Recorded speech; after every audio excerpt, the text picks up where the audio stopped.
Assalamualaikum warahmatullahi wabarakatuh.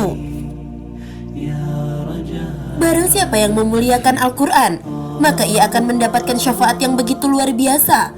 Apalagi apabila kita membacanya, memahaminya, dan mengamalkannya.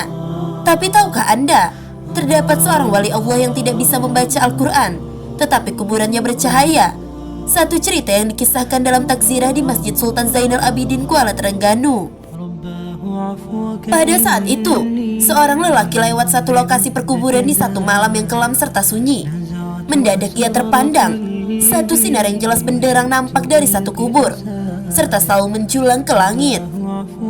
Dia terfikir, peluang kubur ini yaitu pendam seorang yang begitu istimewa. Ia seorang wali Allah, atau ulama atau orang soleh yang istimewa kedudukannya di segi Allah Subhanahu wa Ta'ala. Diambilnya sebatang kayu, lantas dipacak di atas kuburan yang bersinar itu. Esok harinya, lelaki itu datang lagi ke kawasan perkuburan itu dengan ditemani beberapa orang kampung. Beliau menginginkan menyelidiki serta ingin tahu pendam siapakah yang begitu ajaib itu. Untuk tahu dengan selanjutnya, lelaki itu berkunjung ke rumah pemilik kuburan serta berjumpa dengan istri tersebut, lalu bercerita keajaiban yang dilihat di kuburan suaminya. Anehnya sang istri terkejut dan heran. Ia begitu mengetahui suaminya bukanlah siapa-siapa. Ia seorang petani umum saja, bukanlah seorang yang alim, bukanlah seorang pakar ibadah, orang soleh, apalagi imam, bukan juga guru Al-Quran. Jadi suaminya tak pintar membaca Al-Quran, serta dia tak pernah mendengar suaminya membaca Al-Quran. Akhirnya lelaki itu ajukan pertanyaan, apakah perkara-perkara aneh yang sepertinya selalu dilakukan dalam kehidupan setiap harinya oleh suaminya. Pada akhirnya, sang istri teringat satu kebiasaan yang selalu dilakukan oleh suaminya.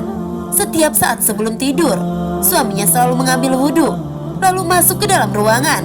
Dia mengambil Al-Quran, lalu dicium, serta dipeluknya dengan penuh kecintaan serta kasih sayang. Ia akan duduk dan membuka Al-Quran itu sehelai untuk sehelai, demi sehelai, seperti sedang membaca. Sedangkan ia seorang yang buta Al-Quran. Dia bahkan meraba ayat-ayat Al-Quran itu dengan tangannya, seakan sedang menyentuh, serta membelai suatu hal yang sangat ia kasihi. Sang istri berkata, ia pernah mendengar rintihan serta isakan tangis suaminya yang begitu sedih, mendayu-dayu dengan penuh penyesalan. Tuhanku, ampunkanlah saya, karena saya tak dapat membaca kalimah-kalimahmu ini. Jangan sampai engkau hukum saya di atas kebodohanku ini, ya Allah. Wahai kalam Allah, maafkanlah atas kesalahanku.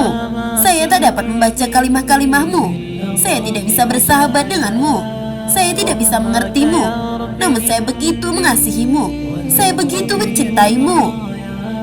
Wahai kalam Allah, janganlah engkau mendakwa saya. Janganlah engkau menuduh saya di hadapan Allah di akhirat nanti.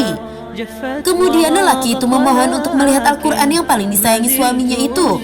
Benar, serta begitu mengharukan setelah ia melihat naskah yang mulia itu terlihat lusuh.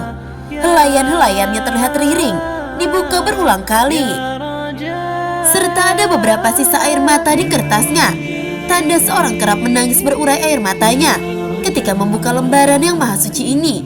Begitu mulia kepribadian lelaki ini. Hatinya sudah menyatu dengan ruh Al-Quran. Dia begitu mengasihi kalimah-kalimah Allah itu dengan sebenarnya. Berarti ia mengasihi Allah dengan semua jiwa serta raganya. Sahabat belajar Islam yang dirahmati Allah, marilah kita menghidupkan Al-Quran di dalam masjid kita, di dalam tempat tinggal kita, di dalam diri kita. Setiap saat serta luangkanlah waktu kita setiap hari untuk membaca serta memahami isi-isinya. Semoga video ini memberikan manfaat untuk kita semua. Wallahu a'lam bishawab. Wassalamualaikum warahmatullahi wabarakatuh.